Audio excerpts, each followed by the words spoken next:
গরমে হঠাৎ করে যদি আইসক্রিম খেতে ইচ্ছা করে তাহলে ঘরে থাকা সামান্য কিছু উপকরণ দিয়ে বাড়িতে বানিয়ে ফেলতে পারেন কাস্টার্ড কাপ আইসক্রিম। আর এই কাস্টার্ড কাপ আইসক্রিমটা বানাতে কোনো ক্রিম লাগবে না, খুব সামান্য কিছু উপকরণ দিয়ে খুব সুন্দর একটা আইসক্রিম তৈরি করা যায়। হ্যালো বন্ধুরা, cooking studio by me and my sister চ্যানেলে সবাইকে জানাই স্বাগত। এই কাস্টার্ড কাপ আইসক্রিমটা বানানোর জন্য আমি এখানে 1/2 লিটার দুধ কড়াইতে জাল করতে দিয়েছিলাম। দুধটা হালকা একটু গরম হয়ে গেছে, এর থেকে আমি কিছুটা দুধ উঠিয়ে নিচ্ছি। এখন এই দুধের মধ্যে দিয়ে দিলাম চিনি। এখানে 4 চামচের 10 চামচ চিনি দিয়েছি। আপনারা চিনির পরিমাণটা বাড়িয়ে কমিয়ে নিতে পারেন। এটা 100 গ্রামের মতো চিনিটা হবে। এখন চিনিটা দিয়ে একটু মিশিয়ে দিলাম। দিয়ে দিলাম 2টো ছোটো এলাচ সুন্দর একটা গন্ধের জন্য। আর যে দুধটা আমি উঠিয়ে রেখেছিলাম সেই দুধের মধ্যে দিয়ে দিলাম 3 চামচ পাউডার দুধ আর 2 চামচ কাস্টার্ড পাউডার। পাউডার দুধ আর কাস্টার্ড পাউডারটা থেকে দিয়ে ভালো করে দুধের সঙ্গে গুলিয়ে নিচ্ছি। এখন এই যে দুধটাকে জাল করতে বসিয়েছিলাম এই দুধটাকে ভালো করে ফুটিয়ে নিতে হবে। আর যে কাস্টার্ড পাউডার দুধ এই দুধের সঙ্গে যে গুলিয়ে রেখেছিলাম সেটা এখন দিয়ে দিলাম।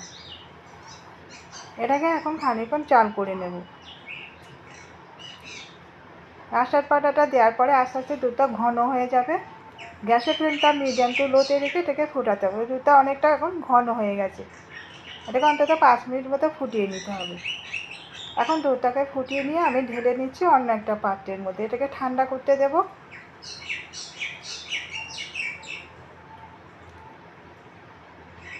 আর না, এটাকে ডিপ ফ্রিজে দেওয়ার আগে আমি ছোটো এলাচ দুটোকে উঠিয়ে নিচ্ছি।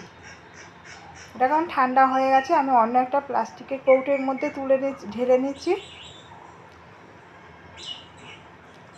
ঢাকাটাকে বন্ধ করে এটাকে এখন ডিপ ফ্রিজে রেখে দেবো। আমি ডিপ ফ্রিজে এটা 4 ঘন্টা রেখে দিয়েছিলাম। ডিপ ফ্রিজ থেকে বার করে নিয়েছি। এখন একটা মিক্সিং জারের মধ্যে দিয়ে দিয়েছি।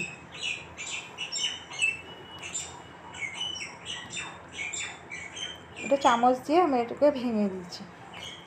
এখন এটাকে ভালো করে ব্লেন্ড করে নেব।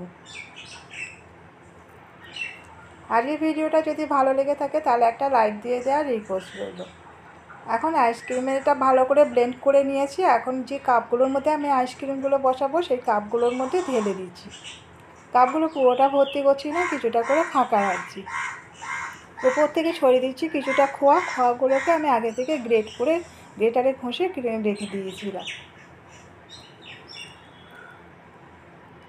খোয়াটা দিলে আইসক্রিমটা খেতে আরও ভালো লাগবে।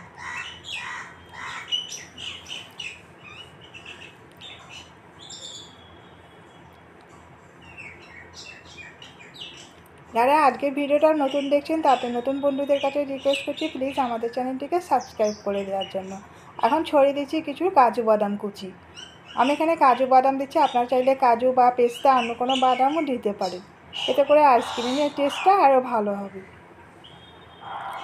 আর উপর থেকে এগুলো কাপগুলোকে মোড়ার জন্য আমি কিছু প্লাস্টিকের কাগজ আগে থেকে ধুয়ে কাপের মাপে কেটে ধুয়ে পরিষ্কার করে রেখেছিলাম। একটা করে প্লাস্টিকের কাগজ লাগিয়ে আর গার্ডার লাগিয়ে দিচ্ছি। আপনারা চাইলে এটা অ্যালুমিনিয়ামের ফয়েল পেপারও দিয়ে লাগিয়ে দিতে পারেন। এখন এটাকে ডিপ ফ্রিজে রেখে দেবো অন্তত 7-8 ঘন্টার জন্য। 8 ঘন্টা আমি ফ্রিজে রেখে দিয়েছিলাম, এখন ফ্রিজ থেকে বার করে নিয়েছি। এটা ওভারনাইট রেখে দিলে আরও আইসক্রিমটা খুব ভালোভাবে জমে যায়। এখন আইসক্রিমগুলোকে আমি বার করে নিয়েছি, দেখাবো আপনাদেরকে আইসক্রিমগুলো কেমন জমেছে। উপর থেকে কাগজগুলোকে খুলে নিচ্ছি। তৈরি হয়ে গেছে কাস্টার্ড কাপ আইসক্রিম। এই কাস্টার্ড কাপ আইসক্রিমগুলো খেতে কিন্তু অসাধারণ হয়। আপনারা একবার এইভাবে বাড়িতে বানিয়ে দেখতে পারেন কাস্টার্ড কাপ আইসক্রিম। আর আজকে আইসক্রিমের রেসিপিটা কেমন লাগলো কমেন্ট করে জানাতে ভুলবেন না। ভালো লাগলে একটা লাইক দিয়ে দেবেন, শেয়ার করবেন এবং সাবস্ক্রাইব করে রাখার রিকোয়েস্ট করছি।